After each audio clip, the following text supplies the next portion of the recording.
হ্যাঁ নাতি আবার ওইরকম বাড়ছে, আঘাত দিয়েছে, বুক ফুললে উঠছে, হওয়াজ করতে পারে না। আমার নাতি এইরকম বাড়ছে, আমি আর সহ্য করতে পারি না।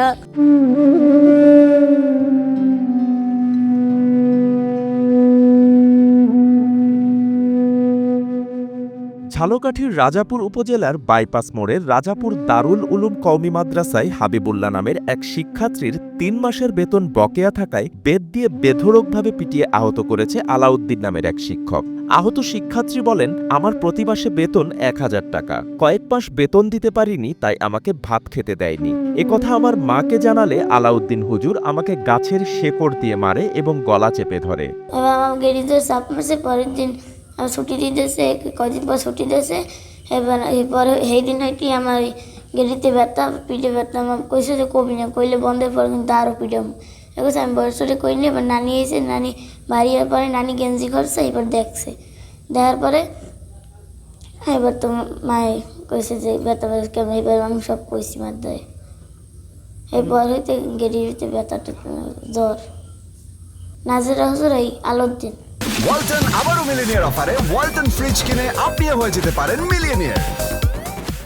হাবিবুল্লাহর মা বলেন, আমি মানুষের বাসায় কাজ করে খাই, ছেলেকেও লেখাপড়া করাই, তাই বেতন ঠিকমতো দিতে না পারায় ৩ জুন রাতে আমার ছেলেকে বেধড়ক মেরেছে এবং আমি এর বিচার চাই।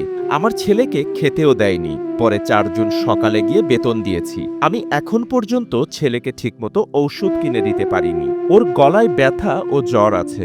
আমার ছেলেকে মারধরের ঘটনা কাউকে না বলার জন্য বিভিন্ন ভয় দেখানো হয়। এই মাদ্রাসায় আবাসিক, অনাবাসিক ও এতিম মিলে প্রায় ৫ শতাধিক ছাত্র রয়েছে। তবে এ ব্যাপারে অভিযুক্ত শিক্ষকের সাথে যোগাযোগ করতে গেলে তার মুঠোফোনে বারবার ফোন করেও তাকে পাওয়া যায়নি। আমার ছেলেটা মারছে, আমি এই জন্য বিচার চাই। কেননা আমার ছেলেটার পিঠে অনেক আঘাত পাইছে, শ্বাস করতে পারে না, জ্বর আসছে। তারপর আমি নাপা খাওয়াইছি, এতে কিছু কমে নাই। পরে আমি মেডিকেল নিয়ে গেছি, এই আজকে যাইয়া ওষুধ আনছি, এই নিয়ে আমি এইখানে আসছি। ৬টা মাইল গুলাইয়া লইছে, নাহলে শিউরে লইয়া আমি হেঁটে পড়ছি। হ্যাঁ নাতি আবার ওইরকম বাড়ছে, আঘাত দিয়েছে, বুক ফুললে উঠছে, হওয়াজ করতে পারে না। আমার নাতি এইরকম বাড়ছে, আমি আর সহ্য করতে পারি না। মাদ্রাসা পরিচালক বলেন, ছাত্রের মা আমাকে জামা খুলে দেখিয়েছে। মাদ্রাসায় ছাত্রদের পিটানো আইন না থাকায় আমরা অভিযুক্ত শিক্ষককে প্রত্যাহার করেছি। গার্জিয়ান আমার কাছে যাইয়া বলছে যে হুজুর এই রকমের মারছে, জামা খুললে দেখাইছে আমাকে। এই তা দেখাইবার পরে পিঠে কিছু দাগ খাইয়ে রয়েছে। এই পরে বলার পরে হুজুর বলছে এই কারণে মারছি। তাও তো ছেলের বারবার বুঝাই, সে দেখা গেছে মানে না, দুষ্টমি বেশি করে। এই কারণে রাগের মাথায় কিছু দিয়ে ফেলাইছি। আর আমাদের এ জায়গা তো পিড়ি একেবারেই নিষেধ, ছাত্রদেরকে আদর করিয়া পিড়াইবে, এরকমের ঘটনাও এই মাদ্রাসায় ঘটে না ইতিপূর্বে। এই তাই এখন তাও বলছি হুজুর, যেহেতু আপনি এটা করিয়ে ফেলাইছেন, এটা তো নিষেধ। এই আমরা তো এটার বিচার করতে পারতাম বা আমরা দেখতাম।